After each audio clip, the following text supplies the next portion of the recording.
Hello everyone, this is Kikoto Mane from Team GetRec Robotics, as well as a member of Team WPI, and is my event report for the NHRL March 30th RIT event. For this event, I would be competing with Serial Killer, my cereal box fiend grabber robot. Serial Killer is meant to be a large control bot designed to grab and smother its opponents. It may not have a damaging weapon, but I was hopeful if I drove it well enough, Serial Killer could stand a chance against even the toughest opponents. Before we start getting into the fights, I feel like it's necessary to point out that compared to regular NHRL events, the RIT event had a much smaller pool of robots. In fact, we actually did not have enough robots to fill out the qualifying rounds evenly, and so some of the higher ranked bots got buys during round 1 of the qualifiers. Surprisingly, Serial Killer was one of those bots I got a buy through round 1 and would automatically go into round 2 of the qualifiers at 1-0. My first real fight would be in round 2 of the qualifiers against a beautiful custom SSP kit named Tie-Dye.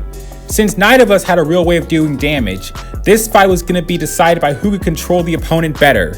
By the way, both of us had wedge mini bots, but neither of us had drivers for those mini bots. Fortunately, a really nice family team was also competing with their beetleweight named Sir Spinny, and each of those kids on the team agreed to drive our mini bots for the day. You'll also notice I had to remove one of Serial Killer's self-riding ears due to the bot being overweight. Hopefully that one ear would be enough for this fight. With all that out of the way, let's get into Serial Killer's first fight of the event. In 5, 4, 3, 2, 1, fight!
Overall, that was a pretty good control fight. While Tie-Dye definitely put up a good fight, Serial Killer was just able to smother him again and again throughout the whole fight. However, my performance was not perfect. The one main issue I had in this fight was that the center of gravity for the grabbing arm made it possible for Serial Killer to wheelie if I drove too fast. At one point in this fight, this issue actually caused Serial Killer to flip himself over and need to self-right. After the fight, I would attempt to fix this issue by lowering the default position of the weapon arm so that the center of gravity was closer to the front of the bot. Despite this one issue, Serial Killer did exactly what it was designed to do, taking every opportunity to grab Tie-Dye, which ultimately allowed it to take the victory and win the fight by judge decision. With this win and that bye from earlier, Serial Killer would automatically qualify for the main tournament at 2-0. Furthermore, Serial Killer got seated high enough to get yet another bye in the bracket, allowing it to go straight into the round of 16. Serial Killer's first fight in the single elimination bracket would be in the round of 16 against a modified pita bar kit named Tokyo Drisk. I knew this was going to be an uphill battle since my opponent was a destructive vertical spinner, and Serial Killer had no real way of causing damage or winning by KO. This meant I would have to play this fight perfectly and be as controlled and aggressive as possible to make up for Serial Killer's inability to cause damage. Can Serial Killer avoid getting torn to pieces? Let's find out now.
I gotta say, that fight went a lot better than I expected. Something worth noting is that because I changed the default height of the weapon arm, more weight was put on the front of the bot.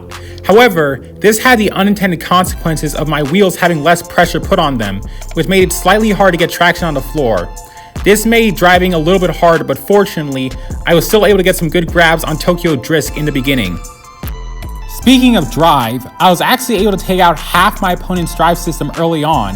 I wasn't sure how I did it, but after the fight, the builder of Tokyo Drisk showed me that a piece of shredded cardboard from the cereal boxes actually got jammed in his left side drive, which prevented the motor on that side from turning. This was completely unintentional, but regardless, it still gave me a huge advantage in the fight. From that point onwards, Tokyo Drisk could only crab walk, and its limited movement meant I was able to control every engagement going forwards.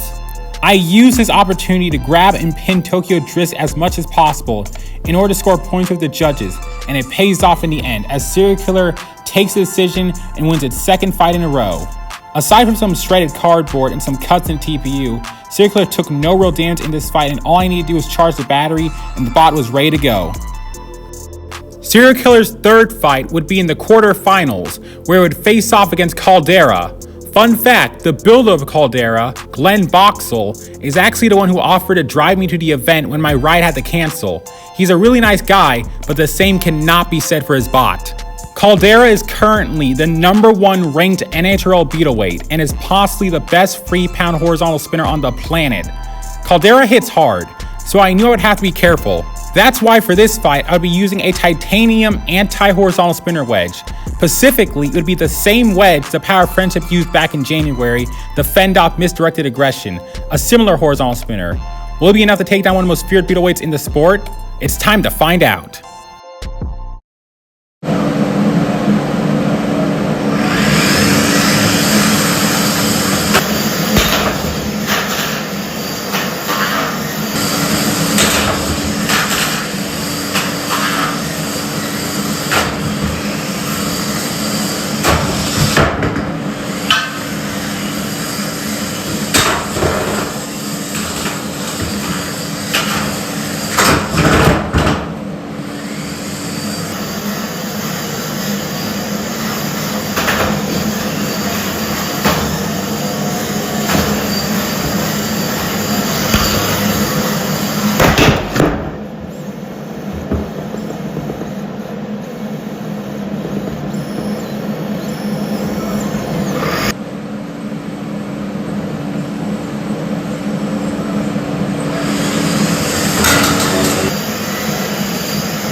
And just like that, Serial Killer's tournament run is over.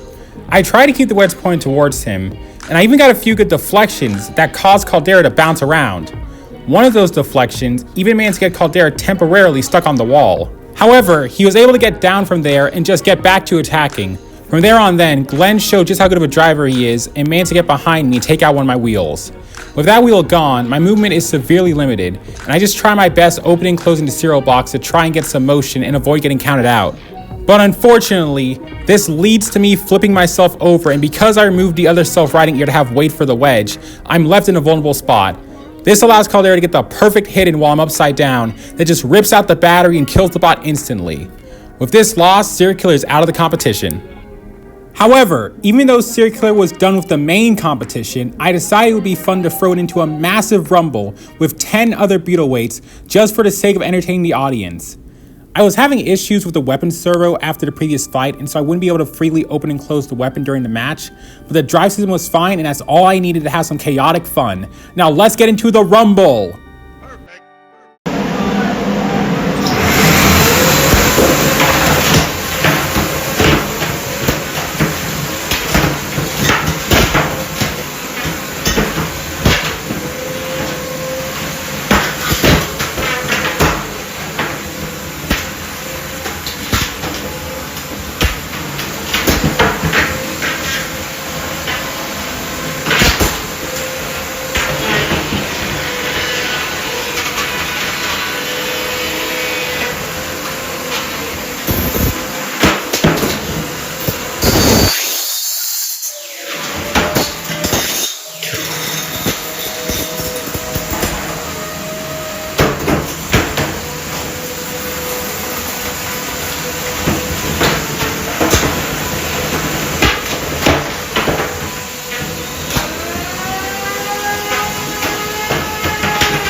Now that was an awesome fight. Rumbles are some of the most fun fights you can ever have, and this was a perfect example of that. My only strategy for this fight was to drive headfirst into any bot I saw, and it was pure chaos. Things were going fine until eventually my friend Jaren and his bot Red Panda hit my battery while trying to self-right, leading to an amazing lipo fire. Also, fun fact, it took about 40 seconds for the bot to lose power after that happened, so if they didn't pause the fight, I could have kept driving a little bit longer. Overall, it was a really fun way for Serial Killer to end its time at this event. And that is it for my event report. I gotta say, I was very happy with how Serial Killer performed at this event. It managed to make it to the top 8 with wins over Tie-Dye and Tokyo Drisk, and its only loss was the Caldera, who went on to win the entire event. Serial Killer may have started off as a joke robot, but I feel as though I've done a good job in making it a little bit more competitive and improving it, while still retaining the fun charm that the bot has become known for. I'm not entirely sure what's next for Serial Killer or when it will compete again, but what I do know is that it's going to be a fun time. Before I go, there's a few acknowledgements I want to give. First, I would like to give a massive thank you to Glenn Boxall for driving me to the event. I literally would not have been able to compete if it wasn't for him. I would also like to give a huge shout out to the kid from the Sir Spinny team, who did a great job driving the minibot during the fights. And lastly, I would like to say congratulations to the NHRL team for doing such a great job running their first ever non-NOROC event. Thank you to everyone for watching and supporting the channel, and I'll see you in the next video. Have a good day.